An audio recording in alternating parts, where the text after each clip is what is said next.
Have you ever wondered if there is a way to attract prosperity and good fortune?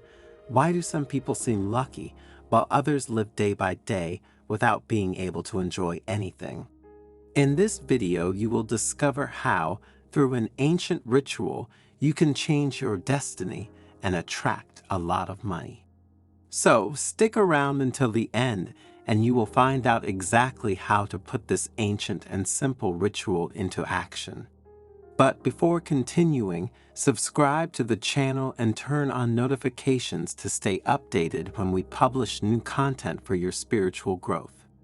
In the heart of a quiet Japanese village, hidden among verdant mountains, cloaked in a veil of morning mist, and crystalline streams that meandered like silver ribbons, stood an ancient Buddhist temple. Its dark wooden structure, worn by time but full of charm, exuded an aura of peace and wisdom. The sloping roof, covered with mossy tiles, seemed to protect the secrets of past generations. A Zen garden, tended with meticulous attention, surrounded the temple, with its white pebbles raked in concentric waves and its stark rocks arranged in apparent randomness, but in reality following a hidden harmony.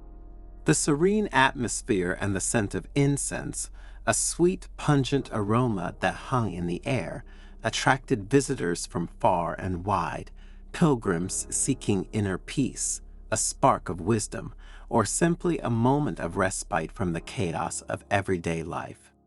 In this temple lived an old and revered monk named Soseki, known for his profound understanding of life, his boundless compassion, and his ability to guide lost souls towards the light, to illuminate even the darkest corners of the heart.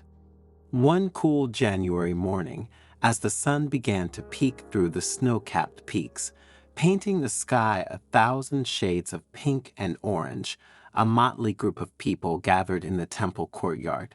They had come to Soseki with hearts heavy with financial worries, hoping to find a remedy for their hardships, a balm for their afflicted souls. The monk was said to know an ancient ritual passed down from master to disciple for generations, capable of attracting prosperity and good fortune, not as a stroke of luck, but as the natural flow of an existence in harmony with the universe. Soseki, with his kind and deep eyes like two ancient wells, and a smile that radiated calm and understanding, greeted them with a slow and measured bow. "Welcome," he said in a calm, firm voice, a voice that seemed to carry with it the echo of the temple bells. "I sense that you are here seeking relief from your sorrows, from the invisible chains that bind you to material worries. Know that true prosperity does not lie in the accumulation of riches, of ephemeral goods, but in peace of heart, in serenity of mind, and in the ability to appreciate what one has, even the smallest of gifts." A middle-aged woman, Hana, her face marked by sleepless nights spent brooding over debts and an expression of perpetual weariness, stepped forward, almost afraid to interrupt the sanctity of the place. "Venerable monk," she said, her voice trembling, "I work hard every day, from dawn to dusk, never giving myself a moment's rest, but the debts continue to increase, like a relentless tide. I don't know what to do anymore. I feel like I'm drowning." "Your story is common to many," Soseki replied, nodding with understanding. "In this age of striving and aimless pursuits, we often rush to seek material goods, ephemeral success, forgetting that true wealth is within us, in the capacity to love, to forgive, to be grateful. However, there is an ancient ritual that can help us tune into the energy of abundance, remove the invisible blocks that prevent us from thriving, and attract what we desire, not out of greed, but for a peaceful and dignified life." A buzz of hope, like the rustling of a light wind through the leaves, ran through the group. A young man, Kenji, with an impatient look and eyes that shone with a burning desire for redemption, asked, "What ritual is this, master? What must we do?" We are willing to do anything to get out of this situation. Soseki smiled, a smile that seemed to contain the wisdom of 1,000 years. It is a simple ritual, but a powerful one, a ritual that requires more than simple gestures. It requires a change of heart. It requires only a clear glass, some fresh spring water, some coarse, unrefined salt, and a bay leaf, green and fragrant. But what really matters is the intention you put into it, the purity of your desire, the strength of your faith. He took a clear glass cup, simple but elegant in its essentiality, and filled it with fresh water from a nearby spring, a trickle of water that flowed from the rock with a crystalline sound. Water, he explained in a calm and didactic voice, is a symbol of purity and flow, of adaptability and unstoppable strength. It represents life itself, the vital energy that flows in every living thing, and has the capacity to absorb and transmit energy, to purify and renew. Then he added a pinch of coarse, white, grainy salt. Salt, he continued, is a purifying element, used for centuries in every corner of the world to ward off negative energies, to protect against evil influences, and to purify environments. In our ritual, salt will dissolve, like snow in the sun, the energetic blocks, fears, and insecurities that prevent prosperity from flowing freely into your life, freeing you from the invisible chains of anxiety and worry. Finally, he took a green, fragrant bay leaf, a leaf that gave off an intense, balsamic aroma. Bay, he said, is a symbol of victory, success, and abundance. Since ancient times, in many cultures, it has been associated with achievement, triumph over obstacles, and the achievement of goals. By adding this leaf to our glass, we will amplify our intention, make it stronger and clearer, and attract the energy of prosperity like a lighthouse that draws ships to a safe harbor. He gently placed the bay leaf on the surface of the salt water, where it floated like a small green boat. Now, Soseki said, on the 10th of January, a special day charged with auspicious energy at dawn, when the sun paints the sky with golden hues, place this glass in a special place in your home, a quiet place where it receives direct sunlight, the light that nourishes and gives life.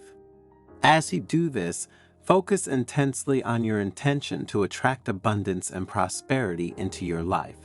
Don't just wish for money, but visualize your life as you want it to be, full of joy, health, love, serenity, and well-being, a life in which you can realize your full potential. Remember, he added, with a penetrating gaze that seemed to read their souls, this ritual is not a magic formula, a spell that will bring you instant wealth without effort, like a lucky win.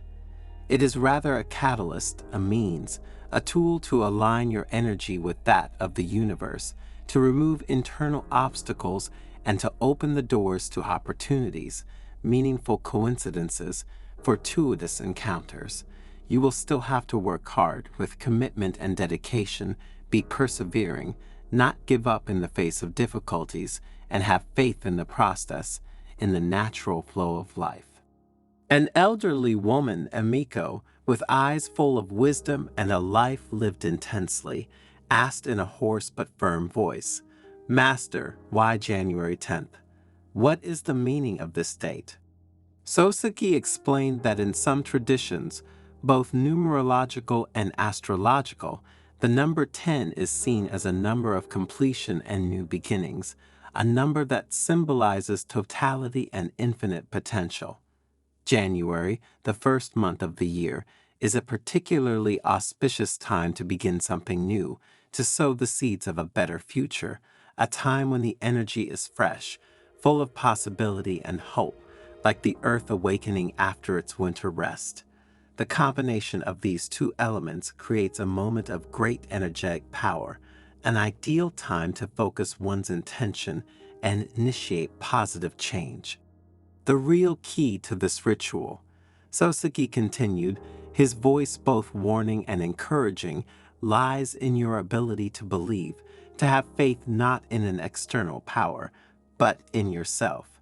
You must firmly believe that prosperity is possible, that you deserve to be happy, that you are worthy of love and abundance, and that the universe is ready to support you, to provide you with everything you need. If you doubt, if your heart is filled with fear, resentment, or mistrust, the energy will not flow freely, the channel will be blocked, and the ritual will lose its effectiveness. She concluded by saying, with a smile that radiated peace and confidence, "Let this ritual be a daily reminder of your intention, a beacon in the fog of your worries. Every morning, looking at the glass, renew your commitment to prosperity, to a full and fulfilling life. And remember to be grateful for what you already have, even for the little things, because gratitude is the most fertile ground for growing abundance.